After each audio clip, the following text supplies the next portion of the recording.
Charlotte stole the show, breaking royal protocol by rocking pink nail polish, looking shocked. During a memorial for fallen soldiers, Princess Charlotte does something unexpected. She bows her head, touching the hearts of the public and even the monarch. What began as a solemn tribute to fallen heroes turned into an unforgettable royal moment.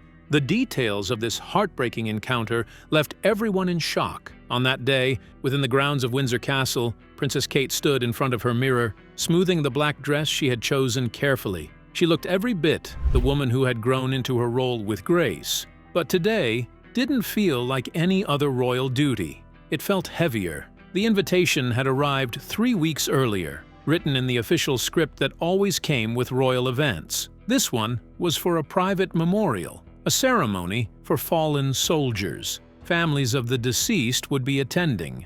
But what made this different was the presence of the monarch. It was rare and almost unheard of for the royal family to attend such a personal tribute. Kate had spent nights reading letters from the families. Each letter was a story of courage and loss, and they stayed with her. These weren't just names carved into stone. They were people, real people with families who were still grieving. Kate knew her presence would mean a whole lot to them. Took one final look in the mirror before heading out. Her secretary, Emma, stood quietly by her side with a smile. "Your Royal Highness, the car's ready whenever you are," she said. Kate nodded and set off. She wore only her wedding band and a pair of pearl earrings that once belonged to Princess Diana. The drive to the memorial garden took about 20 minutes. Kate sat silently, watching the streets of Windsor life go by. Children played in parks. Couples walked hand in hand. The world looked peaceful. Unfortunately, that peace had come at a price, one that was being remembered today. At the memorial, the event coordinator met her with a quiet rundown of the families she would meet. Mrs. Henderson had lost her 19-year-old son just weeks after he was sent to Afghanistan. The Patels had lost their daughter, a field medic who died while helping civilians. And the Morrison family had lost a father who died shielding a school from an attacker, leaving behind 3 small children. Kate walked slowly through the garden, appreciating how carefully it had been arranged. Each fallen soldier was honored with a white rose next to a small plaque, name, age, and a few words about their service. There were no loud speeches, just the respect they deserved. Soon, the families arrived. Some carried framed photos, while others held folded letters. One child clutched a small toy aeroplane. Mrs. Henderson was the first to talk to Kate. Her graying hair was tied back neatly, and she held a photograph of her son in his army uniform. She smiled softly, but her eyes were filled with sadness. "Your Royal Highness," she said gently, "thank you for being here. David would have been proud." Kate reached for her hands, squeezing them warmly. "Mrs. Henderson, your son gave everything for our country. It's my honor to be here. It's the least I can do." Her son had given everything for his country. The least she could do, Kate thought, was to be present to honor his memory. The elderly woman's eyes shimmered with emotion as Kate gently pressed her hands, then moved quietly to greet the next family. As she met the other families, each one shared something different. Notes, drawings, all tiny details that made them feel like their loved ones were here again, even if just for a moment. The significance of the items broke Kate's heart. The grief was so strong that she didn't think it would get greater. Each encounter was deeply personal, yet they all echoed similar emotions of love, sorrow, and pride. The Patels shared with Kate the letters their daughter had sent from the field, filled with stories of saving lives and tending to the wounded. The Morrison children, just 6, 8, and 10 years old, had brought along drawings of their father dressed in his military uniform. The youngest had scribbled in crayon at the bottom of his page, "My daddy is a hero." As the hour of the ceremony drew near, Kate noticed several black vehicles pulling into the drive. The monarch had arrived, accompanied by other senior members of the royal family. For such a close-knit event, this level of presence was rare and deeply significant. It wasn't only about the remembrance of those lost, but also about sending a clear message to their loved ones that their grief was seen and their sacrifice recognized. The day's proceedings were planned to begin with tributes from relatives, followed by a quiet laying of garlands and a moment of silence. Kate had been asked to speak briefly, to reflect on the power of remembrance and the lives behind each name. She had spent days preparing, reading over every word. But now, having looked into the eyes of these families, she doubted whether her words could truly carry the weight of what they'd endured. Yet they trusted her with their pain. She had no intention of letting them down. Guests began to take their seats as silence fell across the garden. Kate offered a silent prayer for strength, unaware that in just a short time, she would be part of a moment that would capture hearts far beyond Windsor. A lone trumpet began to play. Its clear, mournful tone floated over the gathered guests and set the solemn tone. Kate stood with the royal family as the families of the fallen slowly settled into their seats. The first to speak was Colonel Matthews, a decorated officer who had served beside many of those being remembered. His voice was calm but sad as he spoke of duty, friendship, and the bonds forged in adversity. Kate listened carefully, but her gaze often moved toward the families in the audience. When the colonel stepped down, it was time for the families to speak. Mrs. Henderson approached the small podium, her steps heavy. Her hands trembled slightly as she unfolded her speech, yet her voice was clear. "David always wanted to help people," she began, the words soft.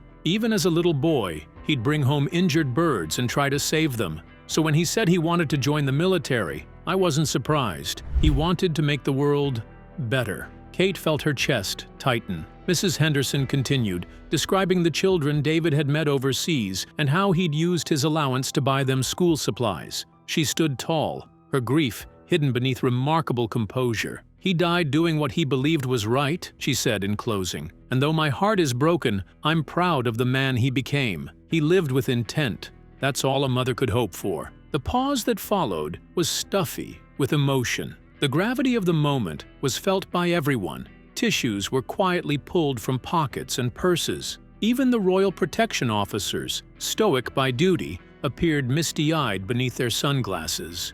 Already there was so much grief in the air, but it was just the beginning. The next speaker, Priya Patel, was the younger sister of a fallen medic. She looked barely into her 20s with dark eyes that glowed with emotion as she moved toward the podium. Kate immediately noticed the similarity between her and the framed photo of her late sister Mira displayed on the memorial table. Priya began, "My sister Mira always knew she wanted to help people," she said, pausing briefly to swallow a lump in her throat. From a young age, she dreamed of becoming a doctor. Joining the army gave her that purpose and a chance to give back. She spoke of how Mira had written home regularly, sharing stories of the people she treated: injured soldiers, scared children, even elderly civilians who had nowhere else to turn. She used to say that even in war, even in the darkest corners of the world, there was always a touch of hope, Priya continued. She believed that healing someone was a way of reminding them that life still had meaning.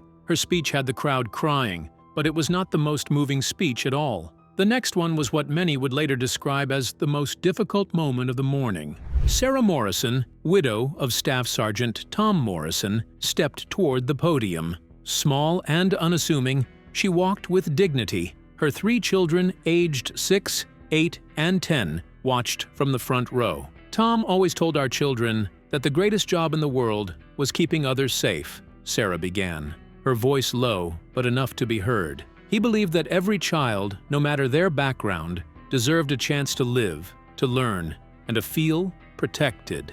She paused for a moment, her lips trembling before she continued. "When he died shielding a school from harm, he wasn't just wearing a uniform. He was fulfilling a promise to us, to those children, and the world." Kate blinked back tears. Sarah's words were full of love and bravery. "Our children know their daddy is gone," Sarah went on, "but they also know he was a hero. They understand that somewhere in the world, other children are alive today because of their father." By now, there wasn't a dry eye in sight. Even members of the royal family seated nearby dabbed their eyes.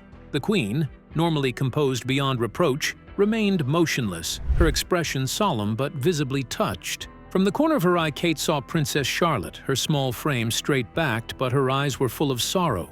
Yet what caught everyone's attention was the simple motion that came next. Charlotte bowed her head. She did it without looking at her mother or anyone else. It was a gesture so natural that it sent a ripple of emotion through the crowd. Yet Kate knew better than anyone else that Charlotte was overwhelmed by the grief in Sarah's words.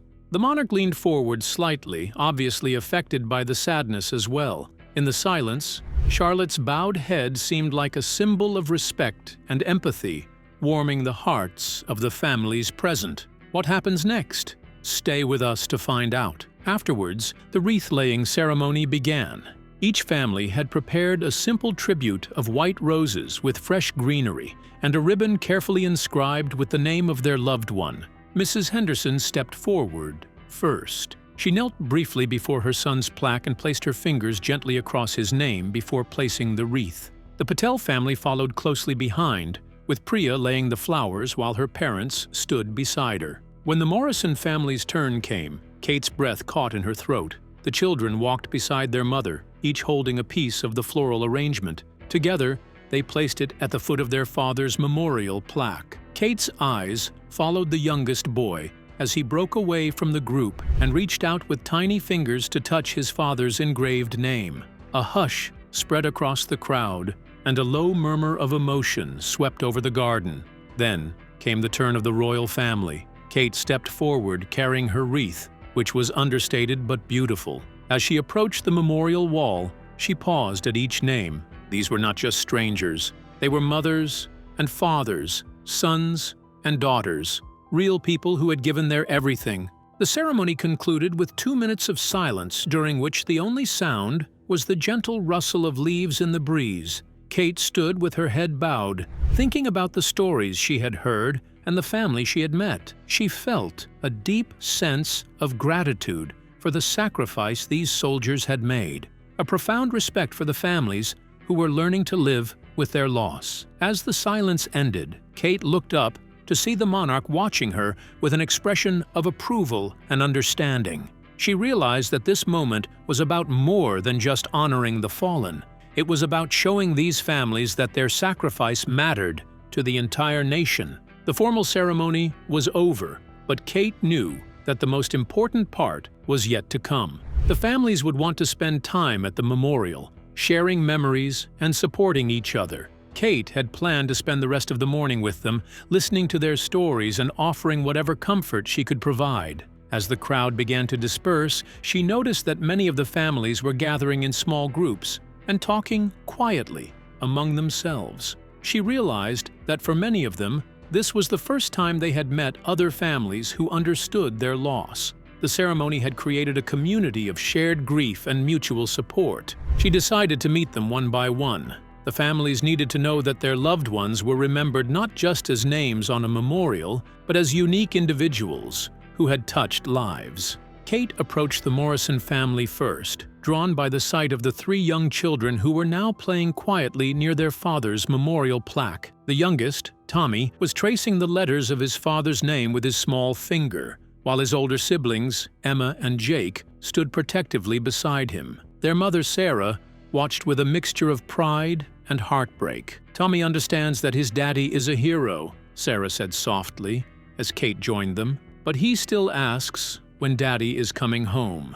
It's the hardest question to answer." Kate knelt to Tommy's level, her formal dress touching the grass as she spoke to the little boy. "Your daddy was very brave," she said gently. "He helped keep other children safe, just like he kept you safe when he was here with you." Tommy looked up at Kate with wide, serious eyes. "Mommy says Daddy is watching us from heaven. Do you think he can see us now?" Kate felt her heart clench at the innocent question. "I think your daddy is always with you, Tommy. Every time you're kind to someone or help someone who needs it, you're just like your daddy." The boy seemed to consider this, then nodded before returning his attention to the memorial plaque. Kate stood and placed a gentle hand on Sarah's shoulder, offering support as they watched the children process their grief in their way. Moving on to the Patel family, Kate found them gathered around a small display of photographs that Priya had brought. The images showed Meera throughout her life as a young girl in a school uniform,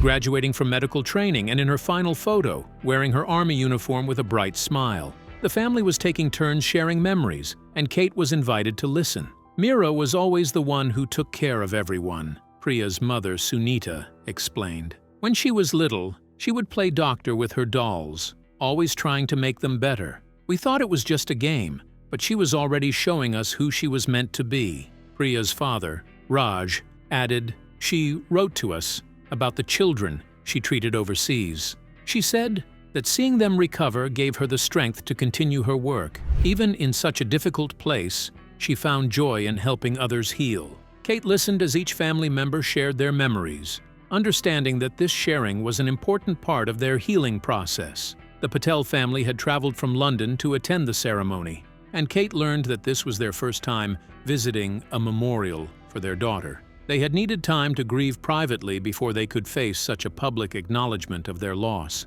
However, the conversation with Mrs. Henderson proved to be the most moving. The elderly woman had brought a box of her son David's letters home, and she showed Kate some of the photographs he had enclosed. The images showed David with local children in Afghanistan, teaching them to play football with a makeshift ball, sharing his rations with families who had lost their homes, and working alongside local volunteers to build a small school. "He never wrote about the dangerous parts," Mrs. Henderson explained, her hands carefully handling the precious letters. "He only wrote about the good things he was doing, the people he was helping. I didn't learn about the risks he faced until after he was gone." Kate studied the photographs, seeing the genuine joy on David's face as he interacted with the children. "He looks happy in these pictures," she observed, like he knew he was exactly where he was supposed to be. Mrs. Henderson smiled through her tears. "That's exactly what he was like. David never did anything halfway. When he decided to help people, he gave everything he had to give." Kate noticed that, shockingly, the monarch had remained at the ceremony longer than originally planned, and Kate observed her having quiet conversations with several family members. The king's presence meant everything to these families, and Kate could see how much it comforted them to know that their sacrifice was recognized at the highest levels of society. As the morning progressed, Kate found herself drawn into meaningful conversations with the families. She learned about David Henderson's love of music and how he had taught local children to play simple instruments made from recycled materials. She heard about Mira Patel's dream of opening a medical clinic in her hometown after her military service ended. She discovered that Tom Morrison had been planning to become a teacher when he returned from deployment, inspired by his experiences helping to rebuild schools overseas. These weren't just soldiers who had died in service. They were individuals with dreams, plans, and deep connections to the people they had served alongside. Each story Kate heard added layers to her understanding of what sacrifice meant. But that was not the most profound moment. The most profound moment came when Kate realized that several of the families were making plans to stay in touch with each other. The ceremony had created bonds between people who understood each other's loss in ways that others couldn't. Mrs. Henderson was exchanging contact information with Sarah Morrison, offering to help with the children whenever needed. The Patel family was discussing plans to visit the Morrisons in their hometown, creating a network of support that would extend far beyond this single day. Kate understood that this was perhaps the most important outcome of the ceremony. As the sun reached its highest point, Kate felt the warmth on her face and thought of her children. Princess Charlotte, now known for her poise at public events, often reminded Kate of herself at that age, but with more confidence. Charlotte had recently taken part in her first solo charity engagement, helping to pack aid boxes for underprivileged children. Kate had been deeply moved by the way her daughter had bowed her head during the moment of silence, mirroring the solemnity and respect of the day. It had reminded Kate that the values being honored here were ones she hoped to pass down to her children. Looking at the family gathered, Kate knew this wasn't the end of anything. It was a beginning, a continuation of love, community, and resilience. As she took a quiet step back to give the families space, her heart carried their stories with her, like the names on the stone wall, never to be forgotten. Are you a lover of the royal family? Leave a word for them and for the fallen heroes, and remember to share your opinions with us in the comments section. If you enjoyed the video, like, share, and subscribe to our channel. Also, click the following video on your screen, and you will enjoy it.